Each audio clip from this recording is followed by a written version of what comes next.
दोस्तों, मेरा नाम फुरखान है। मैं 25 साल का हूँ। मैं जो आपको कहानी बताने जा रहा हूँ वो मेरे साथ घटी एक सच्ची घटना है। तो दोस्तों, मैं कहने पर आता हूँ, मेरी शादी होकर कुछ ही दिन हो गए तो हमें बड़े घर की जरूरत थी, क्योंकि मेरे छोटे भाई की शादी होने वाली थी। तो हमने एक एजेंट को बोला तो उसने एक घर बताया कि वो घर मेरे परिवार के लिए बहुत सही है। मुझे वो घर पसंद आ गया और मैंने जल्दबाजी में एडवांस भी दे दिया और हम सब उस घर में जल्दी ही शिफ्ट हो गए। पहले दिन मेरी वाइफ कुछ सामान साफ कर रही थी तो अचानक उसके सामने से कोई औरत गुजरी। उसने समझा अम्मी है, लेकिन थोड़ी देर बाद ही अम्मी का फोन आया तो उसने सोचा कि अम्मी मेरे सामने अभी छत पर गई है तो फोन किस लिए किया होगा। फिर उसने बिना फोन उठाए छत पर चली गई और चेक करने लगी तो वहां कोई भी नहीं था। फिर वो तुरंत नीचे आकर अम्मी को फोन लगाया कि आप तो ऊपर छत पर थे और आप कहाँ चले गए। तो अम्मी ने कहा कि मैं तो सुबह ही तुझे बताए बिना बाजार निकल गई थी। ये सब सुनकर मेरी पत्नी सख्ते में आ गई और उसके हाथ कांपने लगे। शाम को जब मैं घर आया तो मुझे मेरी पत्नी ने सब कुछ बताया तो मैंने कहा कि ये सब तुम्हारा सिर्फ वहम है। दूसरे दिन अम्मी रसोई में मछली साफ कर रही थी तो पीछे से किसी ने अम्मी के बालों को खींचा तो जब अम्मी ने घूमकर देखा तो वहां पर कोई नहीं था। अम्मी भी बुरी तरह घबरा गई, लेकिन उन्होंने मुझे कुछ नहीं बताया। तीसरे दिन मेरी पत्नी की मां का फोन आया कि उसके पिताजी की तबीयत खराब है तो मेरा जाना नहीं हो सका। तो मैंने अपनी पत्नी को स्टेशन छोड़ के आ गया।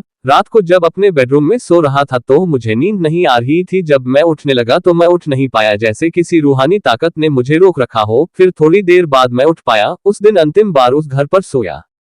आपको ये कहानी कैसी लगी नीचे कमेंट करके हमें जरूर बताइएगा। अगर आपको ये कहानी पसंद आई हो तो अपने दोस्तों के साथ जरूर शेयर करें और ऐसी ही प्यारी कहानियां सुनने के लिए हमारे YouTube चैनल से जुड़े।